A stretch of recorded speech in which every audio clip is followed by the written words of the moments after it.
After a very long day driving our Alfa 4C Spider from Johannesburg to Knysna along some scenic routes, it was time to join the fast and furious action of the Jaguar Simola Hillclimb. Now in its 7th year, the Hillclimb attracts a diverse and exciting array of contenders ranging from standard road cars to much more extreme machines. The 4C was competing in Class A1 for stock standard road cars, with its main competition coming from the four-wheel drive Mercedes-Benz AMG A45. For sports car fans, there was lots of eye candy, but at the sharp end of the field, the atmosphere was tense from the outset. Francis Crubante's bright orange Chevron B26 was expected to be a top contender, as was the Formula 1 Delara of Andre Bezuidenhout and the very loud, very fast Nissan Skyline GTR of former winner Des Schoeman.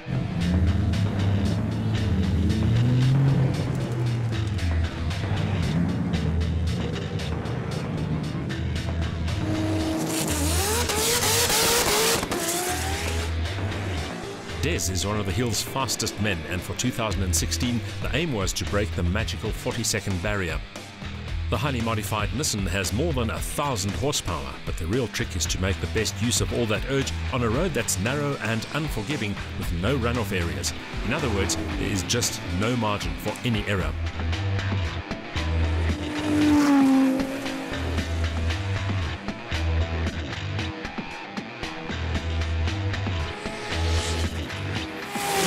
Mohammed Dangor's GTR dropped oil on the road after an off-track excursion, and soon after, the Formula Volkswagen of Mike Verrier took a tumble, ending his event on the spot.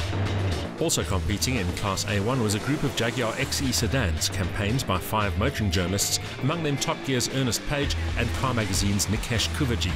Gavin Rook joined the Class A1 party in his mini JCW GP. Judged purely on looks, the 4C Spider was clearly a crowd favourite.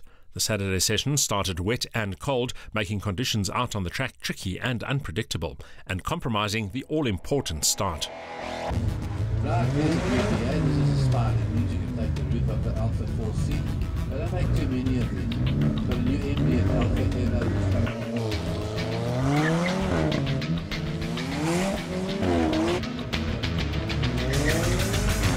Getting off the line quickly with just enough drive and as little wheel spin as possible is critical. Fortunately, drivers get lots of practice runs before the actual qualifying starts. After that, it's all about being as smooth as possible, choosing lines that are efficient and make full use of every inch of tarmac while trying not to unsettle the car and to carry as much momentum as possible through the corners.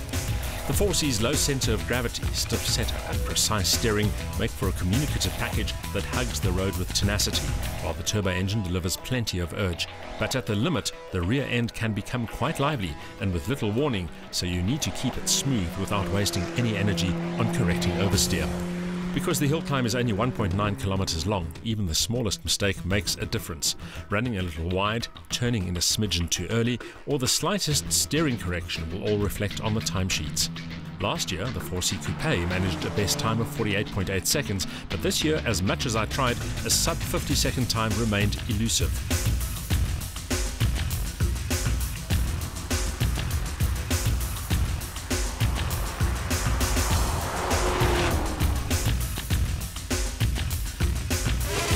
At the sharp end of the field, it was the Chevron B26 of Francis Crubanti that took top honours, with a blistering time of 38.646 seconds, setting a new Hillclimb record in the process. Des Schoeman's 40.324 seconds earned him second spot. The Alfa 4C ended second in Class A1 on a 50.3 and the first two-wheel drive car in the class. The dust on Simola Hill may have settled. We still have the long drive back to Johannesburg to look forward to.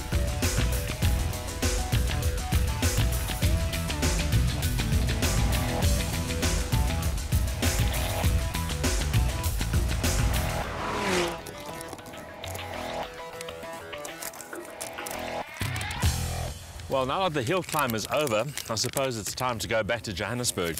But the good news is there's still some mountain passes along the way.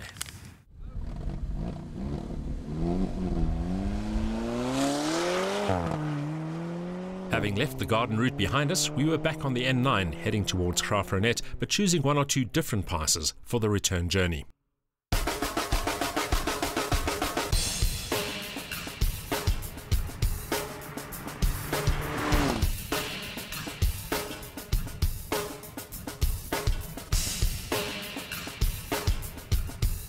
As much as the Alfa Romeo 4C has excelled in the hill climb, this is really a road car meant for mountain passes. On our way back to Johannesburg, we have a whole series of those to try out again. The one behind me, Potjiesberg Pass, rather strangely named, it's 20 kilometers long, but it promises to afford this car some real challenges. Travelling north, Potjiesberg Pass starts just after the turnoff towards Ubertina and the Langkloof on the R62 and leads over the mountains towards Uniondale. It gets its name from the Potjies River that runs in the valley far below and offers a satisfying mix of fast sweeps and slower curves, unfolding new vistas at every turn. By now, the 4C had proven its mettle in wet and dry conditions, so the damp tar of the pass didn't detract in the least from the experience of piloting the roadster up and over the pass.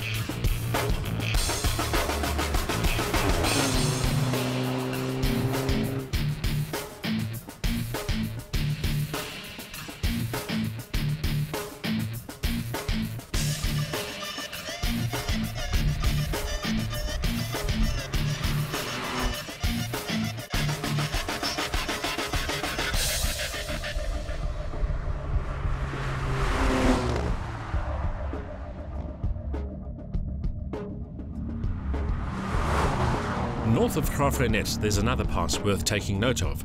Johannesburg Pass is also one of the 5 Andrew Bain passes on the N9 leading towards Ladysmith and shouldn't be confused with the all-gravel Nudias Neck Pass between Rhodes and Maclear. It's about 6 kilometers long and follows the contours of the surrounding hills until it reaches one of those long ruler straight roads so typical of the Karoo.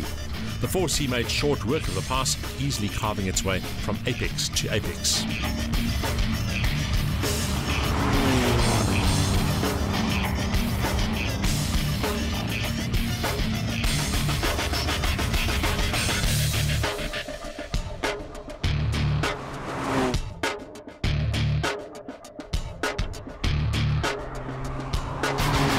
There's a stretch of road that isn't officially recognised as a pass, but which we promised to tell you about earlier in the show.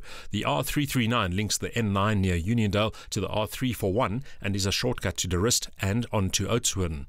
Barandas station is near that intersection of the R339 and the R341, and it's apparently here where a young lady was fatally injured in a car accident in the 1970s and who became the infamous Uniondale ghost, often posing as a hitchhiker, then simply vanishing after being offered a lift.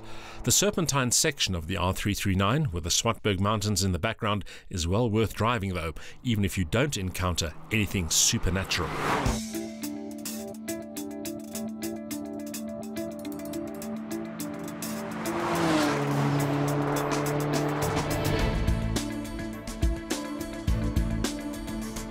Any thoroughbred sports car should be able to combine racetrack talent with road trip capability.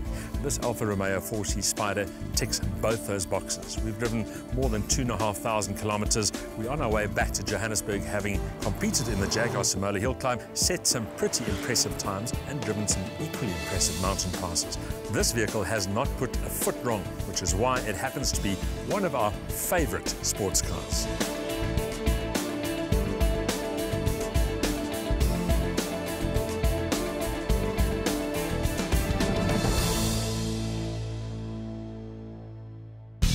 With its second spot in Class A1 and best two-wheel drive car in class, the Alfa Romeo 4C Spyder underlined its sports car credentials.